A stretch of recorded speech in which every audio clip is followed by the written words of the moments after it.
Kata Nabi, kalau salatnya ingin sempurna dimulai dari wudu. Yang pokok dalam wudu itu ada 4. Sisanya sunnah.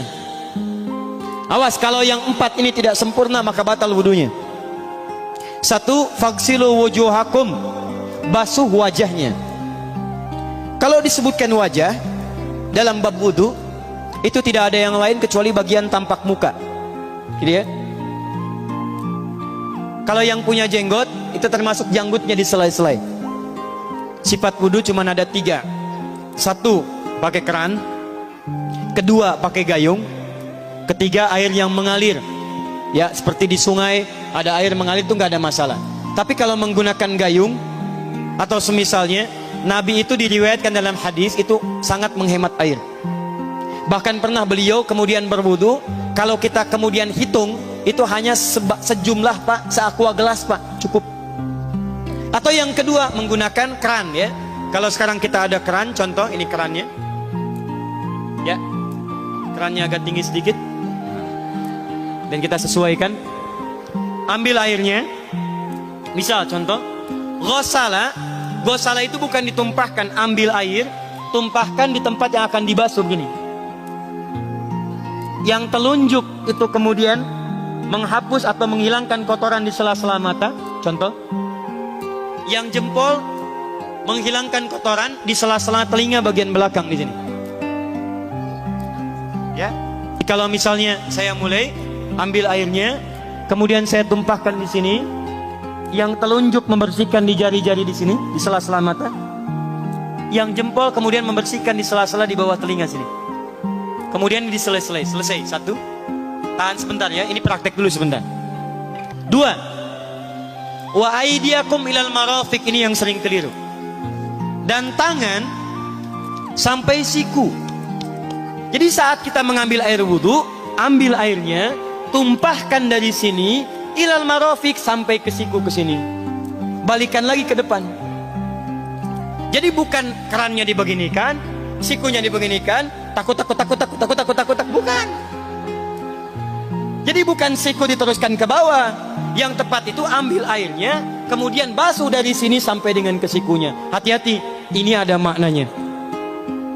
Dan jika benar di hadis Muslim, jika orang wudunya benar seperti ini, maka bersamaan dengan jatuhnya air wudu itu, jatuh pula dosa-dosa dan kotoran yang melekat pada anggota tubuhnya.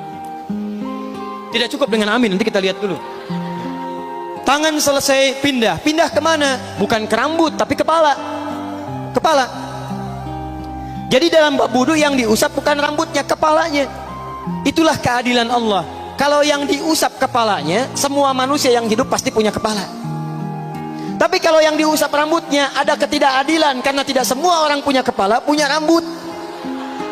Tuh. Nah sekarang lihat sini. Ketika kita diminta mengusap kepala, bahasanya masaha. Masaha itu begini. Ini saya punten. Bismillah. Ini ya. Ambil airnya, tumpahkan, baru kemudian diusapkan ke kepalanya. Paham ya? Kalau yang ghasala, ambil, tumpahkan di tempat yang akan dibasuh. Tapi kalau masaha, hati-hati. Ambil airnya, tumpahkan, baru diusap. Jadi bukan diambil air, tumpahkan di kepala begini. Yang dibasuh kepalanya bukan rambutnya. Jadi kalau ada laki-laki sudah dandan, sisiran, rapi, tiba-tiba keran dibuka, yang diusap cuma rambutnya, ulak. Nah, itu batal wudunya. Tidak sah. Harus diulang. Terakhir kaki dibasuh sampai dengan bagian mata kakinya, dan ini tidak perlu saya terangkan karena mudah bagi kita untuk mempraktekannya. Tapi yang ingin saya jelaskan satu ini saja. Perhatikan baik-baik. Yang 4 ini wajib wudu. Tambahannya sunnah. Niat dimasukkan dalam wajibnya. Lihat sini. Kumur-kumur sunnah. Telinga sunnah. Istinsyak sunnah. Yang 4 ini wajib. Tapi terlepas dari wajib dan sunnahnya, perhatikan baik-baik. Kenapa ini disebut dengan wudu? Dan hebatnya Al-Quran mengistilahkannya dengan tohara. Apa itu tohara? Apa itu suci? Tohara. Apa itu tohara? Suci. Apa itu suci? Tohara. Ada tohara, ada nadhafah, itu beda. Kalau nadhafah, bersih luarnya, tapi belum tentu bersih dalamnya. Bisa jadi luarnya bersih tapi dalamnya najis. Misal, hewan yang paling najis apa? Yang haram. Misal hewan tadi itu, hewan babi misalnya, misal dibersihkan, dimandikan, disisir sampai bersih. Bersih tidak? Bersih, bersih. Tapi halal tidak? Suci tidak? Tidak. Al-khinziru nadhifun walakinnahu ghairu tahir. Babinya bisa bersih tapi tetap tidak halal, tidak suci dia, tetap haram, tetap najis. Paham? Tapi kalau bersih luarnya dan suci dalamnya, maka kalimatnya berubah dari nadhafah jadi toharah. Toharah. Orangnya disebut dengan tahir. Kalau rajin dikerjakan disebut dengan mutatahhir. Wudu dalam Quran disebut dengan toharah.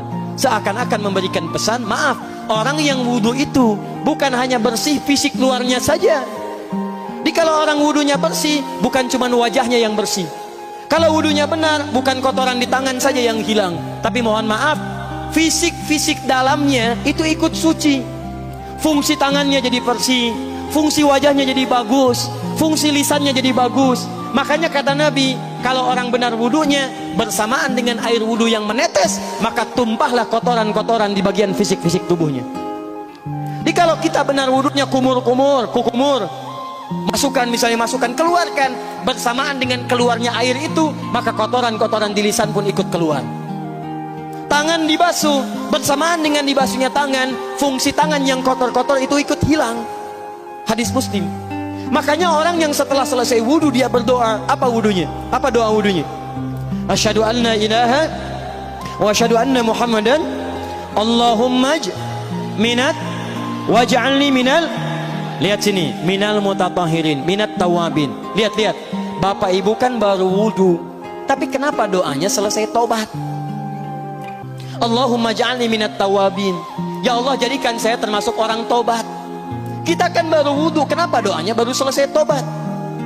Sedangkan tobat itu mengakui kesalahan, menyesali kesalahan, dan berjanji meninggalkan yang salah, mengganti dengan yang baik-baik. Makanya kalau orang wudunya benar itu, begitu dia kumur-kumur, dia ingat kesalahan apa yang dikerjakan oleh lisan ini. Jadi begitu kemudian ditumpahkan airnya, hilang kotorannya.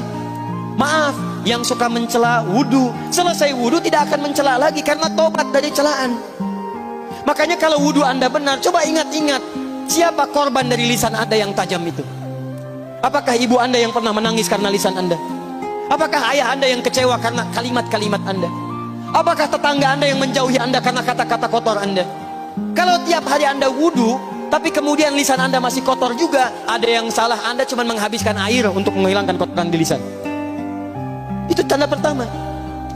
Tangan basuh.